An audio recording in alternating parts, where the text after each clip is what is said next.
సహజంగా మీ స్వరూపం ఏమిటి? మీరు చైతన్య స్వరూపులు.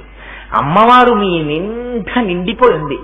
అమ్మవారికి ఇష్టమైన పని ఏమిటో తెలుసా అండి? లలితా సహస్రనామ స్తోత్రంలో వ్యాసుడు చెప్పారు. ఏమిటి అమ్మవారికి ఇష్టం? చైతన్య కుసుమ ప్రియా. అమ్మవారికి చైతన్య కుసుమాలతో పూజ చేస్తే ఇష్టం.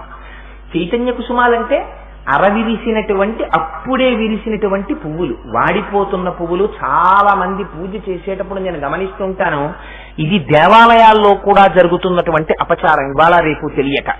అందున అమ్మవారికి ఎర్రటి పువ్వు అంటే చాలా ఇష్టం. 8 సౌభాగ్య వస్తువుల్లో ఎర్ర పూలు ఒకటి. ఇవాళ చాలా మంది తెలియక మందార పువ్వుని చేతిలో పట్టుకుని ఇలా రేకులు విప్పేస్తుంటారు. అంతకన్నా పరమ అపచారం ఇంకొకటి లేదు. అమ్మవారి పాదాల మీద రేకులు విసురుతుంటారు. పువ్వు రేకు విప్పేసి వచ్చినటువంటి భక్తులకు ఇస్తుంటారు. గులాబీ రేకులు చల్లుతుంటారు. ఆ రేకుల మీద నడిచి వెడుతుంటారు. కట్టి కుడిపేస్తాయి ఈ పాపాలు. లలితా సహస్రనామ స్తోత్రంలో వ్యాస భగవానుడు 8 సౌభాగ్య వస్తువుల జాబితా ఇచ్చాడు.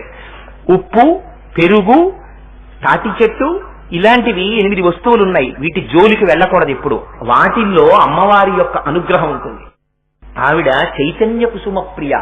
అరవిరిసినటువంటి పూల చేత మీరు పూజ చెయ్యాలి. మార్నింగ్ వాక్ వెళ్ళి అవతల వారి దొడ్లో ఉన్న పూల కొమ్మల్ని కర్రతో ఉంచి తెచ్చిన